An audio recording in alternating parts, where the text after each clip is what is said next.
नमस्कार. शासनच्या यूट्यूब चॅनलवर तुमचं खूप खूप स्वागत आहे. तर आताच्या घडीची सर्वात मोठी ब्रेकिंग न्यूज म्हणजे राज्य सरकारी कर्मचाऱ्यांसाठी आताच्या क्षणाची सर्वात मोठी बातमी.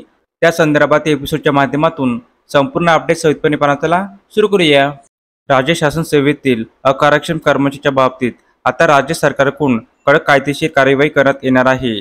अकार्यक्षम कर्मचाऱ्यांच्या बाबतीत राज्य शासनाच्या सेवा नियमानुसार जनतेच्या हिताचा विचार करता मुदतपूर्व सेवानिवृत्तीची तरतूद करण्यात आलेली आहे. परंतु या नियमाचे काटेकोरपणे पालन करण्यात येत नव्हते. परंतु आता राज्य शासनाकडून कठोर कार्यवाही करण्यात येणार असल्याची राज्य शासनाकडून माहिती देण्यात आलेली आहे. त्यामुळे आता अकार्यक्षम कर्मचाऱ्यांना गैरचा आहेर मिळणार आहे.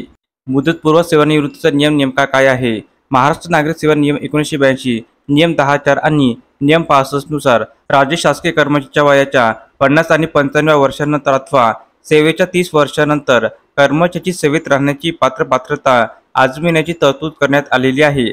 त्यानुसार जे कर्मचारी अकार्यक्षम असतील अशाच कर्मचाऱ्यांच्या सेवा पुढे चालू ठेवण्यात येतात, तर अकार्यक्षम कर्मचाऱ्यांच्या सेवा खंडित करण्यात येतात, म्हणजेच मुदतपूर्व सेवानिवृत्ती देण्यात येतात.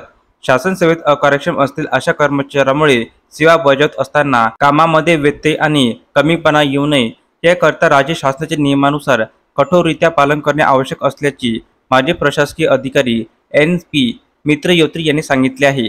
धन्यवाद.